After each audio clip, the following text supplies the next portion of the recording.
Today, I'd like to tell you about our sponsor, Swan Private. Now, you know from listening to this show that our money is broken. Fortunately, we have Bitcoin, a better money that will help us build a brighter future. But if you don't have a Bitcoin strategy and a trusted partner to help you execute that strategy, then you're probably going to fall behind. Now, I've known the Swan Bitcoin team for years. The Bitcoiners at Swan are mission-driven and have deep expertise and respect in the Bitcoin space. In my opinion, this is the team you want on your side. Today, I'd like to highlight Swan's Private Client Services division, which guides high net worth individuals and businesses around the world toward building and preserving wealth with Bitcoin. So visit swanprivate.com and learn how this concierge service gives you direct access to your dedicated Bitcoin advisor by phone, messaging, and email. Swan will guide you on complex areas such as self-custody, or you can choose to hold your Bitcoin through Swan with one of the largest US-regulated custodians. So, make your first purchase with Swan Private and get $100 of Bitcoin. Just tell them that I sent you. You know, an opportunity like this to build and preserve legacy impacting wealth for your family and company will not likely be seen again in our lifetimes. Sign up at swanprivate.com today, mention Breed Love to your advisor, and get $100 in free Bitcoin when you make your first buy. Funny story. Yeah. Bernie Sanders' campaign, they got called out because they weren't paying minimum wage to their campaign workers. Okay. So then they said, okay, we're going to pay minimum wage. And guess what they did? They reduced hours. So this is, and again, the short-sightedness of statist politicians. Oh, let's just push this one number up. It's like, you know how they say the Federal Reserve tinkers with the thermostat. They don't actually change the temperature in the room. Right. Anyway, you're going to, but what does this show? This shows that reality crucifies illusions. And it doesn't matter. It's sad, frankly, to me that Bernie Sanders and Elizabeth Warren keep getting away with the invincible fallacy. It keeps wrecking them and they keep face planting in their own campaigns. And yet it's something that people rally behind, and roughly half of the country is willing to vote for these hucksters. I don't think the Republican Party is necessarily better, but in terms of lying about inequality, whether they mean to or not, these politicians are really something that I can't accept.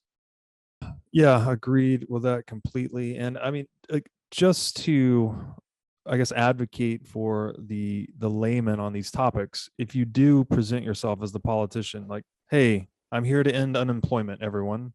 Here's my policy. I'm going to eliminate the minimum wage. If you don't think through that, if you don't think through the hidden consequences, then that sounds like a really bad proposition. Like, what do you mean you're going to eliminate unemployment by paying us less? But you have to kind of get into this second order thinking process that Sowell's highlighting in economics to understand that that's actually the truth, right? The only way to eliminate unemployment would be to remove the minimum wage, at least institutional unemployment. You're still going to have cyclical unemployment, right, as you know, industries churn and all that. So, but the business cycle should get less drastic, right? That's right. Is the other idea, because the markets become more efficient. You made me think of a really interesting point in there, and it's this idea that there's this counterintuitive effect. So, and really where Sowell is coming is that the invincible fallacy is invincible because people refuse and ignore all the statistics that go against it. So here's another one. And what Sowell is getting us to think about, and what he's getting us to study hidden consequences by showing us the difference between what people say, what politicians say will happen, and what actually happens. And a great example of that is the Laffer curve. Okay. And what he says is that, so Elizabeth Warren, AOCs of the world, they want the marginal tax rate to be whatever it is, 90%, 95%, 80%. It doesn't matter what the number. They don't understand the Laffer curve. What does that mean? Many times throughout history, you raise the tax rate and tax revenue goes down. You drop the tax rate and tax revenue goes up. That's because behavior is counterintuitive.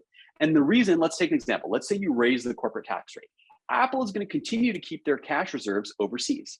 If suddenly the tax rate becomes reasonable, they're going to bring their huge cash reserves into US banks and start spending it. And it's going to be a great boon for the American economy. So there's two lies here. One is this idea that, hey, just because I say I'm going to move this number, it will actually move. So here's the difference between tax rate and tax revenue. And then because people don't respond to laws, they respond to incentives. And this is kind of the tricky thing. And the second lie is that there's such a thing as a greedy corporation. No, like Kodak, Eastman Kodak was a great company. It's nothing. It's not worth anything now because it was disrupted by a technology patent that it owned by digital sensors.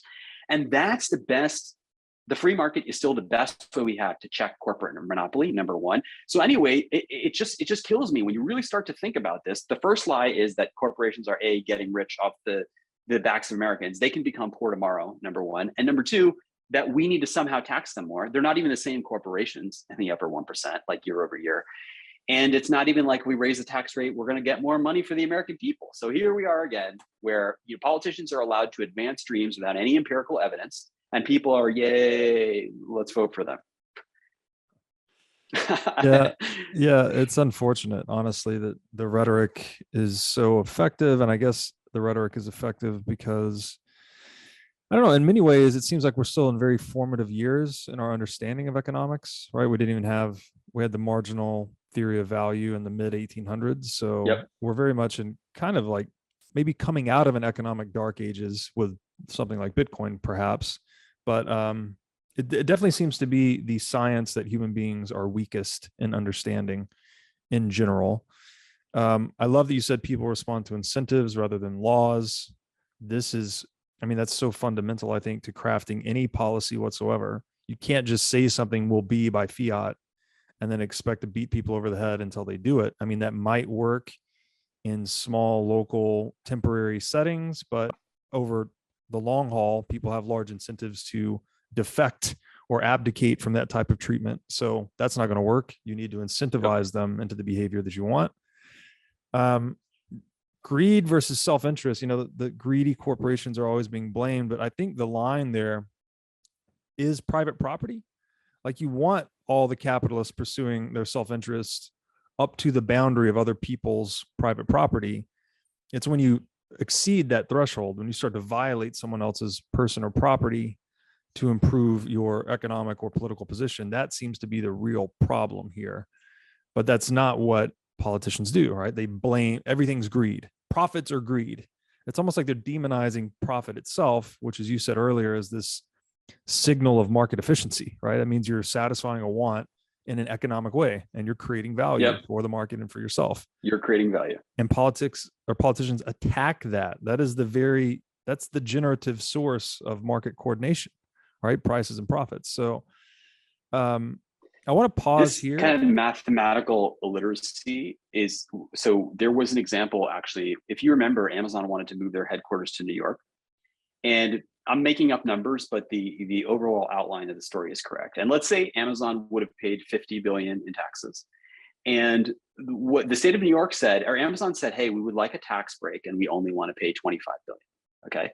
And Representative AOC said, oh no, we're losing $25 billion. There's $25 billion of the American people's money going to Amazon. Completely wrong, right? It's lying with numbers. And what she actually did was deprive New York and the people of New York and the wagers of New York, the restaurant, the people who are working those blue collar jobs, deprive them of a tremendous source of income objection, because she didn't understand the difference between a reduction in revenue versus not having that revenue at all.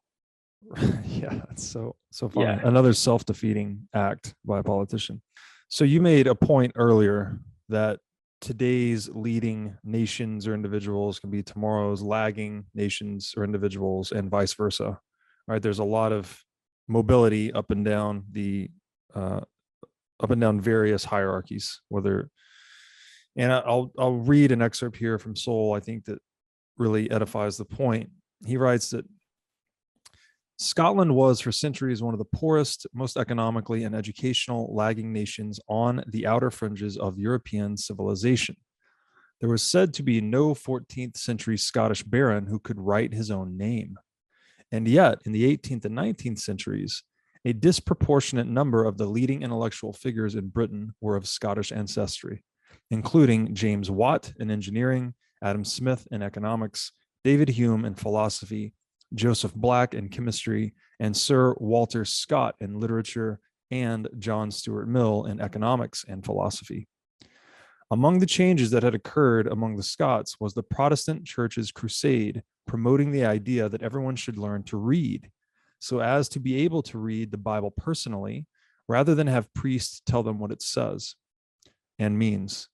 Another change was a more secular but still fervent crusade to learn the English language, which replaced their native Gaelic among the Scottish lowlanders and thereby opened up far far more fields of written knowledge to the Scots.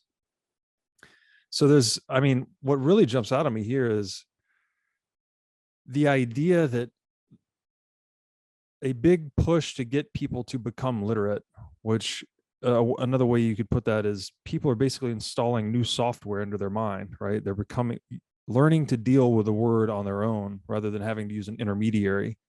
This is what gave them the tools and technologies, if you will, to go from a laggard nation where they said, there was no Scottish baron in the 14th century that even knew how to write his own name, to all of a sudden, a few centuries later, putting out all these famous intellectuals across various fields.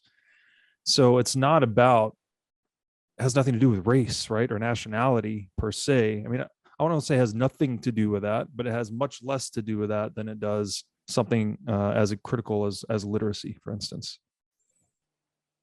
I love that anecdote, and it's one that really stuck with me. It illustrates a few interesting things. So first, the butterfly effect was the Scottish people and the Scotsmen and the Scotswomen had N-1 of the prerequisites for success. As soon as literacy was installed, they vaulted to their rightful position, or they were finally able to produce at the level of their human capital and at the level of their capabilities. And there are so many interesting examples of this. So historically, we've seen periods where China was behind, China was ahead. In the 19th century, Japan was very far behind, and look what happened in the 20th. There was a time when it was thought they would completely overtake and dominate American industry. And it's again because these unevenly distributed factors of success were suddenly met, the criteria were suddenly met, and we got an uneven outcome. And the beauty of this, again, is that in a single generation, you can go from being a totally backwards nation to being the foremost nation in the world. And a really inspiring example of that for me is Africa. And there are some structural reasons why Africa is poor. The two biggest being Africa has very poor soils. And second is a lot of it is landlocked. And you can very show that, river-based cities or coastal nations are more prosperous. And so with all these factors working against it, now let's look at in the climate of innovation, where your geographical location doesn't matter as much, Africa can suddenly, and I fully expect this to happen, can jump to the forefront. And part of it, coming from an immigrant family, a lot of it is that the hunger and that fire to succeed is something that only thrives under adverse circumstances. So it's amazing how advantages and disadvantages keep morphing one into the other. And again, this turnover, there's no single nation that's ever on top forever. There's no single company that's ever on top forever. The only one who claims immortal supremacy and is very hard to get rid of is government. And ironically, government tries to stop that mobility in society, stop that mobility in enterprise, and they become the stultifying force that prevents the people in lower socioeconomic strata in both minority religions, minority races from actually lifting themselves out through this accelerating process of disparity. And that's why disparity is, even though it sounds bad, and even discrimination when it's type 1A or type 1B is quite rational and quite healthy for human outcomes. Yeah, excellently said. It seems like this whole idea of government trying to restrict exchange or restrict freedom too just really seems to inhibit the market process that creates this possibility of mobility, right? So again, we're back to this thing of government action being self-defeating. And I think, Mises makes a great point here again, that one of my big takeaways from reading Human Action was that essentially all government action is a misallocation of capital because it involves coercion, right? You're breaking up the self-sorting or self-organization of individuals in a market economy. You're distorting or disrupting that. So we've talked about this a few times, but I think it's such a crucial anecdote that I want to read this excerpt to, and this is about China. And he writes, China was for centuries the most technologically advanced nation in the world, especially during what were called the Middle Ages in Europe. The Chinese had cast iron 1,000 years before Europeans. A Chinese admiral led a voyage of discovery that was longer than Columbus's voyage, generations before Columbus's voyage, and in ships far larger and technologically more advanced than Columbus's ships. One crucial decision in 15th century China, however, set in motion a radical change in the relative positions of the Chinese and Europeans. Like other nations demonstrably more advanced than others, the Chinese regarded those others as innately inferior, as barbarians, just as the Romans likewise regarded peoples beyond the domain of the Roman Empire. Convinced by the exploratory voyages of its ships that there was nothing to be learned from other peoples in other places, the government of China decided in 1433 to not only discontinue such voyages, but to forbid such voyages, or the building of ships capable of making such voyages, and to greatly reduce the influence of the outside world on Chinese society. Plausible as this decision might have seemed at the time, it came as Europe was emerging from its dark ages of retrogression in the wake of the decline and fall of the Roman Empire, and was now experiencing a renaissance of progress in many ways, including progress based on developing things that had originated in China, such as printing and gunpowder. Columbus's ships, though not up to the standards of those once made in China, were sufficient to cross the Atlantic Ocean in search of a route to India and to inadvertently make the world-changing discovery of a whole hemisphere. In short, Europe had expanding opportunities for progress both within itself and in the larger world, opened up to it by its expansion into the other half of the planet at a time when China's rulers had chosen the path of isolation, not total, but substantial isolation. The straitjacket of isolation inflicted on many parts of the world by geographic barriers that left whole peoples and nations both poor and backward was inflicted on China by its own rulers. The net result over the centuries that followed was that China fell behind in an era of great technological and economic progress elsewhere in the world. Sorry, that's a long excerpt, but it's such a great point and a great vignette of the dangers of government intervention on the success of your civilization as a whole. Sowell is also showing there that discrimination type 2 has costs for the discriminator, right? So when we talk about economics as a study of hidden consequences, it isn't just the people who are discriminated against that have costs imposed on them, but the government itself. So that's a classic example, 1400s, where the Chinese government, by fiat, decides to inflict their type 2 discrimination on the entire population. And as a result, the cost is that they go down in poverty. And Sowell goes on, he cites a statistic, I think that as late as 1994, the overseas Chinese were earning more money than the entire GDP of China. So Yeah, again, that's right, nothing right to do with here. race. Sorry, I'll just read it real quick. As late as 1994, the 57 million overseas Chinese produced as much wealth as the billion people living in China. So again, it just goes to show you what, what freedom does, I guess, for wealth and whatnot. Yeah, and it reminds me a little bit, there's all these perverse instantiations, right? People follow incentives, not laws. And it reminds me once again that we may try and do very noble things at a policy level for society. China was trying to be noble. They were actually trying to protect their people from the barbarians of the rest of the world. What they ended up doing was protecting their people from progress. And in the same way, the US government and the authoritarian politicians are trying to be noble and trying to help people earn less money by raising the minimum wage. What they actually do is deprive people in lower socioeconomic strata of income mobility and of income at all.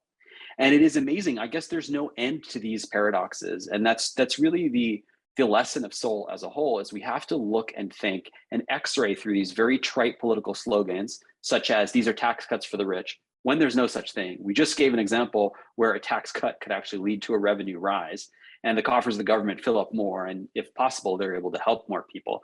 So it's really about seeing through these kinds of, again, lies with statistics and lies with facts. And again, I kind of made this up listening a little bit to Michael Knowles. I'm going to repeat myself because I think it's important. The statist syllogism, which goes like this: the past was a tragedy, the present is a crisis, and the future will be a paradise if you give us the power. And that "if" is really the operant word there. It requires them to lie and distort about whether they do it intentionally or not is irrelevant. It requires them to lie about the past to get what they want. And I want to give some interesting examples here. So there are network effects in a language. So not just literacy, but actual individual languages can affect success. And I want to explain that. As Czechoslovakia was beginning to rise in prominence or become more wealthy, it was critical that the Czechs were allowed to learn German because science, technology, engineering, and medicine was all already done in German. And I want to show basically not only the invincible fallacy at work, but the toxic mindset that implies. And have you heard this concept of toxic masculinity? I've heard of it, but that's the extent of my knowledge about it. So I'd like to define it and then explain how it relates to the invincible fallacy, it probably in an unexpected way. So I guess to put a definition to it, toxic masculinity is aggression to the point of destruction. Okay. And starting in the 60s, again, a very noble philosophical movement became institutionalized incorrectly in law. So the prevailing vision starting in the 60s was that people were depraved because they were deprived. And then they began to advocate this process of unsorting, and we're going to forcibly unsort people and we're going to make everybody equal. And the distinction I want to introduce for the audience is this is what I call toxic femininity. So if toxic masculinity is aggression to the point of destruction, toxic femininity is inclusion to the point of destruction, right? And a classic example of that is Dunbar High School. We're going to force you to include not people of a different race, it's all within the same race. We're going to force you to include certain individuals who are disruptive. Your self-sorting is now gone, and we destroyed the outcome for your group. Congratulations, thank you very much. Let's have another government program. Another example, so there has been a movement to support this concept of different kinds of English, Black English or Ebonics, as some professors call it. And the sociologists who champion this, I guess from a pedagogical standpoint, anybody that champions it is actually championing the isolation of a people from progress. And I want to give an example. So if the Czechs had said, wait a minute, the Czech language is supreme, we don't want to learn the German language, they would have isolated themselves from the progress in science, technology, engineering, and medicine. And so this toxic feminine idea, I think, which really starts to take root in the 60s, basically says, well, their language is perfectly valid, it should be included. And that inclusiveness, again, inclusion to the point of destruction, actually isolates them from the rest of the world, because we don't, unfortunately, have great works of science and mathematics that are written in Ebonics or written in Black English. So this is, again, this idea, and again, Sowell himself, an African-American, is attacking this idea. He really makes the point that these ideas which pretend to be compassionate are deeply destructive to the fabric of society, deeply destructive to this self-sorting function, and produce opposite outcomes once again. So in trying to validate everyone, we've talked about this before, and give everyone a trophy, you actually destroy the ability of people to advance themselves. Yeah, it seems like it's almost like a totalitarian impulse of some kind, where you think you have this perfect knowledge about a situation, so you need to impose the consequences of that knowledge onto reality, and that typically it just doesn't work, right? It almost totally backfires. I heard once, it was said sort of tongue in cheek, but I think there's some truth in it, that you could describe legislation, the true intent of any piece of legislation, by just inverting its title. Whatever it says it's going to do, it's actually going to create the exact opposite. And back on this topic of the leaders and laggards, right, across these different domains, how quickly they can flip.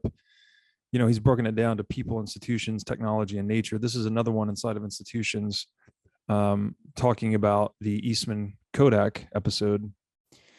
He writes that Eastman Kodak, which had produced the world's first electronic image sensor, was undone by its own invention, which other companies developed to higher levels in digital cameras.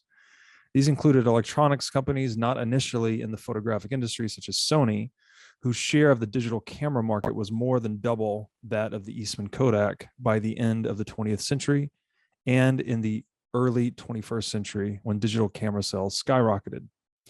With the sudden collapse of the market for film cameras, Kodak's vast array of photographic apparatus and supplies based on film technology suddenly lost most of their market, and the Eastman Kodak company disintegrated economically.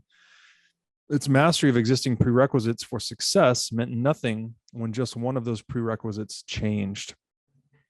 So, this is an example of just a company that pioneered the space of film photography. And even digital, they had the patent for the first digital sensor. They pioneered digital, right? And they pioneered digital, but they didn't transition, right? They didn't shift their focus to the new technological reality, and they were undone ultimately by that decision.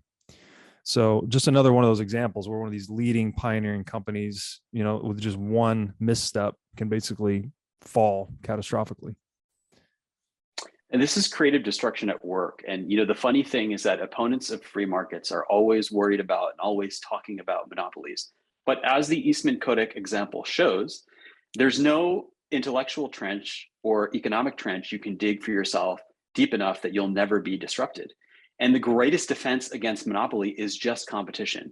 And again, the irony, I don't want to come across as an anarchist. I'm not. I also don't want to say that all government actions are bad. I do want to say that they all have unanticipated consequences. The only monopoly that can never disappear is the government. Or it doesn't disappear without grave consequences, usually in the cost of human lives. And that is a great irony to me, that the people who are pretending they're here to protect the world against monopoly just create a greater monopoly, which is even more difficult to remove. Yeah, it's quite interesting. I've struggled with this one myself. Like, could we do governance in a non-monopolistic way? And I'm not sure. I'm still trying to wrap my head around that one. But definitely seems to be a norm of human history. Ever since we started doing agriculture, we basically had government for forever. Now I'd like to tell you about a great new Bitcoin show on the scene that you've got to check out. Brought to you by Swan Studios and Bitcoin Magazine, this show is Hard Money with Natalie Brunell. Natalie is an Emmy-nominated journalist bringing unparalleled experience to the Bitcoin media scene. And personally, Natalie is one of my favorite voices in the Bitcoin space. Each week on Hard Money, you'll get the top headlines of the week with analysis you won't find anywhere else. Hard-hitting interviews with amazing guests like myself and other top minds in the Bitcoin space. And the show will take you directly into the lives being changed by Bitcoin all over the world. Check out Hard Money at swan.com/hardmoney. Today, I want to tell you about our sponsor, CrowdHealth. So, how does health insurance work? You send an egregious amount of money to an insurance company. They hold it in a pool of depreciating fiat currency. Then, when you have a large health event, you have to pay them even more via your deductible. And then you hope they will cover your bill. And in fact, 1 in 6 bills are denied by healthcare.gov plans. It's time to take control of your own healthcare bills. I'd like to introduce you to CrowdHealth. It's a decentralization of healthcare using Bitcoin as an alternative to health insurance. Instead of sending fiat currency to a big corporation, you send that money to an account controlled by you, a portion of which is converted into Bitcoin. Then, if you have a big health event, you have a community of Bitcoiners that will use the money in their accounts to help you out. To get more details, go to joincrowdhealth.com/breedlove, where you can find the promo code for $99 a month for 6 months. The question I wanted to flip back to you. Yeah. Sorry to interrupt. Just before you get back into Sowell, you made this really interesting point that the check on self-interest is property rights. Okay. And I think what we've been exploding, and discrimination type 2 and 1B to some extent, are really collective thinking. And really where we want to go is this ability to treat people, discriminate on individual bases. I'm going to give some examples there, but I have a question for you. And I struggled with this during COVID. And it was like, okay, but when you have a collective situation like an infectious disease, it doesn't seem like property rights are enough to justify the freedom of the individual. And I think we will do better as libertarians and people who advocate for freedom if we can address some of these sticky areas. And I'm just curious, what in a world where a disease could be transmissible, I don't think the infection fatality rate of COVID was as high as anybody was concerned, but where does property rights even take care of that? Because I could be inhaling, microscopic particles into the air that are influencing you without your choice. What are we missing? What's more needed for the philosophy to be more complete and address these kind of collective risk situations, if they're even real? That's a great question. I think, first of all, what I would say is that in an actual free market where we had hard money, for instance, people would have at least had the option to take a step back from interaction with society, right? Because presumably more people would have more savings, right? That's just kind of a natural, again, people follow incentives, not laws. You're incentivized to save hard money. So if hard money were widely available, if we're on a global gold standard or Bitcoin, I guess if this is a future setting, people would have a lot more savings. So they would have a bulwark against the uncertainty of things like a global pandemic. Further to that point, to some extent, I think most of the damage actually done was the state intervention, right? It was our reaction to COVID that hurt us more than anything else. Yeah. Yes. So that would not be as much of an issue in this hard money world, right? You just wouldn't, you'd have less state intervention. The government would not be as large because it would not have a printing press. So you'd have less state intervention, less harmful effects from that. But in terms of like, how does property rights address how we interact with one another biologically? I'm not sure we can ever, it can't be perfect, right? Like we're all here on one planet. We're all, if you're going into a city or a market setting or a meeting or a company, like where you're around other people, you're taking certain biological risk always, right? Every handshake, every elevator ride, whatever it is, there's certain biological risks that I don't think property rights can really do much about. Yeah. But again, if you had really strong property and hard money, you would presumably have more of an option to not engage in those settings, right? If you were really deathly afraid of COVID, if you're a high risk individual or whatever, presumably you would at least have more savings and therefore option to just not engage in those settings for the period of time that the pandemic took hold. So maybe there's an indirect relationship here where if you have stronger property rights, that people would have just more optionality to not engage in those settings where transmission might occur. But I don't think you could ever like actually fix it with property rights. It's not like you're going to draw a force field around people. I mean, who knows what technology is going to do, but we don't have it yet. That's the blurriness, right? Because you're, especially with something like an infectious disease, your body is not a discrete entity. It kind of runs in, the vapor. Like there was a time when people were paranoid about, don't bike behind somebody who's running with COVID because they're exhaling so many of these particles. But you helped me see something, Robert, which I think is really important. What you're calling optionality, I think Sowell calls self-sorting. Okay. And I encourage people to look up his work. There's a guy, maybe you've had him on the show. If not, you really should. Dr. Jay Bhattacharya. So he is both a PhD in economics and a PhD in medicine. And he was kind of, they never had him on TV. They made sure to sweep him under the rug and not hear anything from him. And what he said is that the correct way to deal with this as a society was something that he called focused protection, which is, people who are at a very high infection fatality risk, very high complication risk, which is essentially people over 65, right? Age and obesity were the two variables, that they should be protected and isolated. And the rest of us, for the most part, again, up to what your individual risk factors are, should go on with life as normal. And this is not dissimilar from what Sweden did. And ultimately by the numbers, they came out victorious, I think. And so here's the point I want to make. The ability, individual optionality, individual free will allows people to self-sort and to assess their own risks. And that is really the answer. And that's how we start to think about our problem when we are faced with a collective threat. What we actually need to be doing is optimizing individual optionality so that people who have greater knowledge of their own risk than any central planner can make that decision. And I want to thank you for making that connection, because I've been struggling with that a lot.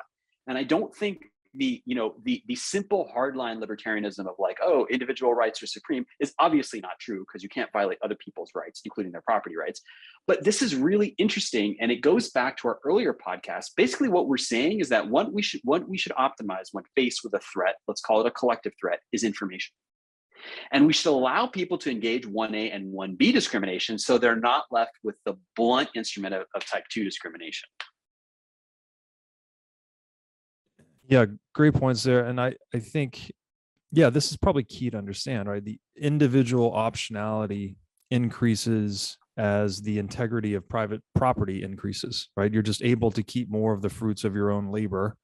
So you're able to accumulate more wealth, keep more of the wealth that you create, and the market on balance is going to create more wealth. You're taking theft, right? To say you have perfect private property rights is to say you have 0% tax or 0% theft occurring on that property. But the trap we've been in, I think, historically, is that you needed the institution of government to enforce, private property rights and the related rule of law. And so government, it's like, whoever said this, the government that governs best, governs least. It's like you needed government to just do that thing and not abuse its monopoly on violence to do any other thing.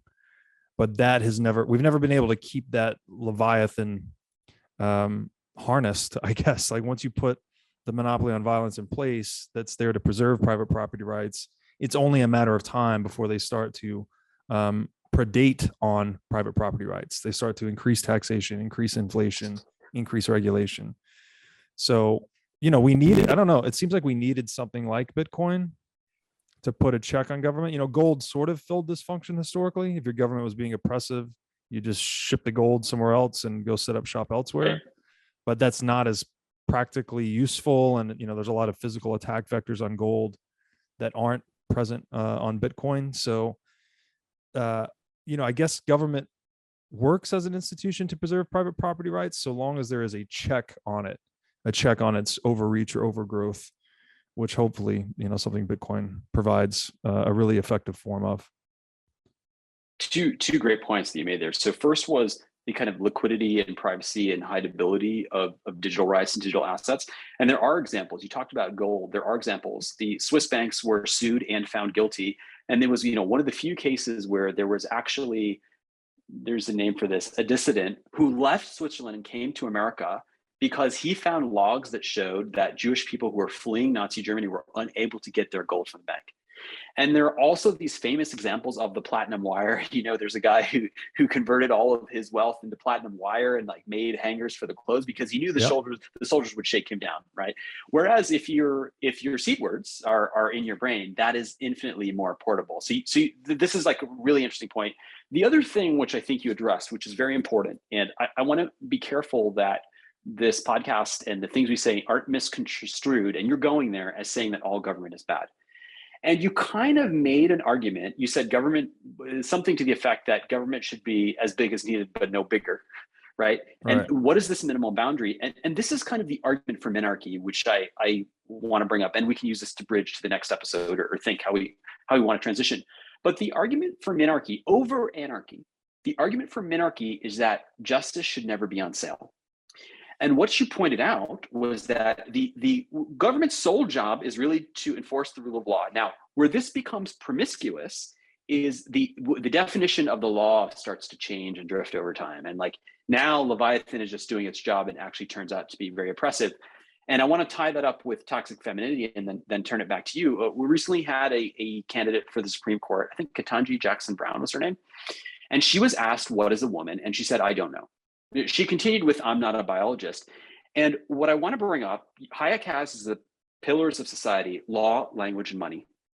And this toxic femininity or leftist idea that everybody should be included in everything also starts to destroy categories to the point where they cannot be protected anymore. Right. So if you are a judge and you don't know what a woman is, I understand there may be a very noble reason you have for stating that. How can you protect women and enforce the law? Very serious question that I have. So what we're going into here is how the state begins to drift from its original purpose because the law gets redefined. And Sowell has this idea, I don't remember exactly where it comes in. He says, if you admit one single absurdity into the structure of the law, like I don't know what a category is, or this category could include everything, you kind of destroy the whole philosophical framework because it only takes one paradox to ruin the whole thing. Yes, great point. Yeah, it's so interesting how it is this breakdown of categories. And we see this a lot in political rhetoric too, where they're attacking language, even money itself. Right? When you're debasing the currency, you're debasing the ability for market actors to perform economic calculation. I mean, this blurs a lot of lines, creates a lot of confusion, and I think to your point, creates it's systemically destructive. Right? If you allow one instance of that. It's kind of like a moldy bread theory, right? If you got a big loaf of bread, you put one little piece of mold in there, the whole thing is gone. So yeah, it's funny. And then one last point I would make there, just the rule of law itself. I had a great conversation with Stefan Kinsella, who's a libertarian attorney, and he made this very crucial point that the entirety of the rule of law exists to resolve disputes over property. We commonly say possession is 9/10 of the law, but he said, no, actually it's 10/10 of the law. The whole thing exists. So it all grounds out in property. So that's why it's one of these concepts that's very poorly understood. I wish there were a better word for it too, because when you say the word property, people always think the stuff, typically think the land, the car, the company, whatever, but it's the relationship, right? It's, I have exclusive rights and responsibilities to this asset. So the relationship between owner and asset is property, and government sort of exists to preserve the integrity of that list or that relationship. But of course, in a position of absolute power over that list, they tend to start to amend it in their own favor. And that's what printing money is, right? Printing money is a violation of private property. You're stealing from those that are saving in dollars, awarding those that get newly printed dollars or hold assets first. So it's kind of a trap we've been in, I guess. So that's why Bitcoin is like it's another place where Bitcoin shines. You're like, wow, we really needed this to make civilization sustainable at all. And I think the fundamental reason is the avenues of attack are so limited, right? We just gave an example of how the avenues of attack for gold are fairly open. And the idea of property that can be purely intellectual based on a series of digits essentially is, it starts to introduce this hard boundary of unrobbability. I'm not excited about memorizing my seed words and fleeing from an oppressive government, but it is much more possible than it would be if somebody had their wealth in gold. Right. Absolutely. And you can also do multi-sig and other things. It doesn't have to be, it's not all or nothing. It's not like all your money's in the bank or all your money's in your head. There's a lot of different ways to store it and move it and whatnot. But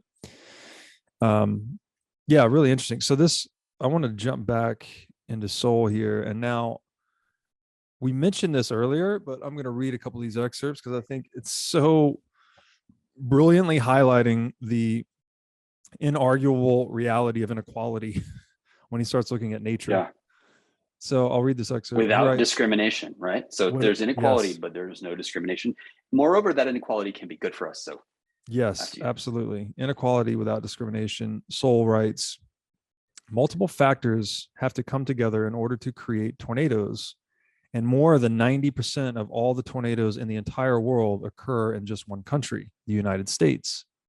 Yet there is nothing startlingly unique about either the general climate or the terrain of the United States that cannot be found as individual features in various other places around the world.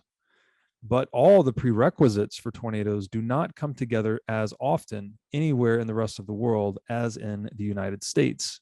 And he goes on to write, and this is an excerpt from someone else's book, but he writes, South America's Amazon basin contains the world's largest expanse of tropical rainforest. Its diversity is renowned. On a single Peruvian tree, Wilson found 43 species of ants, comparable to the entire ant fauna of the British Isles. So he found as many species of ant on one tree in Peru as exist in all of the British Isles. I mean, that just blows my mind. And finally, he writes, similar gross disparities have also been found between the number of species of fish in the Amazon region of South America compared to the number in Europe. 8 times as many species of fish have been caught in an Amazonian pond the size of a tennis court as exists in all the rivers of Europe. So there are just these giant ranges of disparity in nature, right? Naturally occurring, the frequency of tornadoes, the number of ant species in an area that clearly have nothing to do with human discrimination whatsoever. And that really drives the point home for me. Like, this is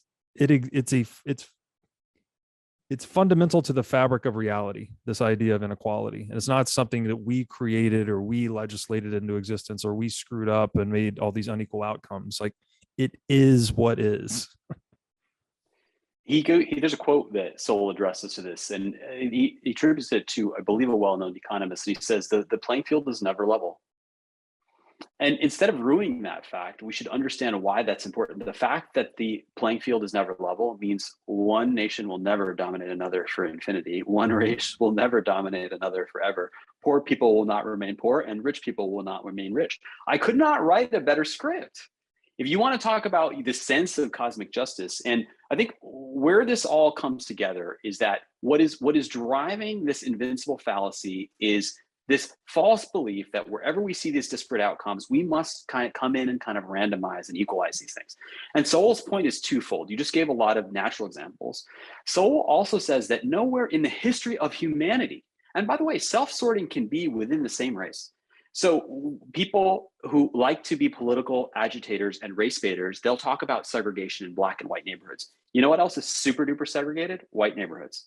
Irish don't live with Italians. Italians don't live with Germans. They're hyper segregated. Right. And what Sowell actually shows, and what you can show mathematically, is even if people have a very slight preference for their own race or religion, and I'll explain why that's not racism in just a moment, you get massive segregation. So again, there's a butterfly effect. Now watch this. That preference is just due to family. It has nothing to do to race.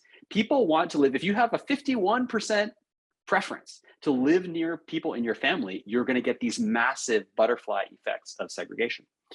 So Sowell is showing, and maybe we can conclude on this kind of really poisonous philosophical point or philosophical error that people swallow. What he says is never in the history of either nature or society has anything been equally distributed. And worse yet, what makes the invincible fallacy so poisonous is that whenever someone observes inequality, they place the burden of proof on the accused. And so all Right. you have to do is cry inequality, and the burden of proof is never reversed on the accuser to say, can you show any time in history or even in nature when all outcomes are equal? And they can't.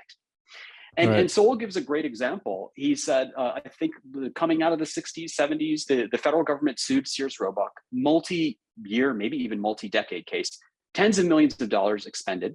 And they said Sears Roebuck was discriminating against women because the statistics, I believe, were disparate. But again, that doesn't prove anything. We've given so many Simpsons paradox examples where it looks like in the aggregate, one group is being discriminated against, but in fact, it may be the opposite.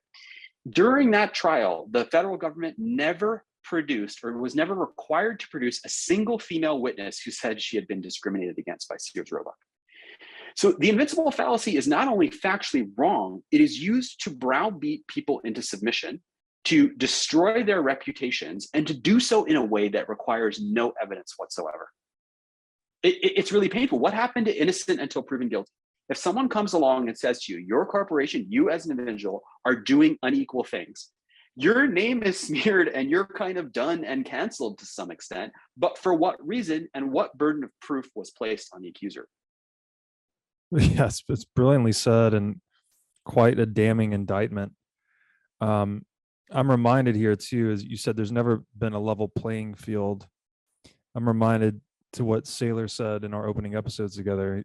He said there's never been a fair fight, right? It's just never, this idea of fairness or equality, it just doesn't exist, right? The burden of proof really should be on show me equality, show me where equality exists.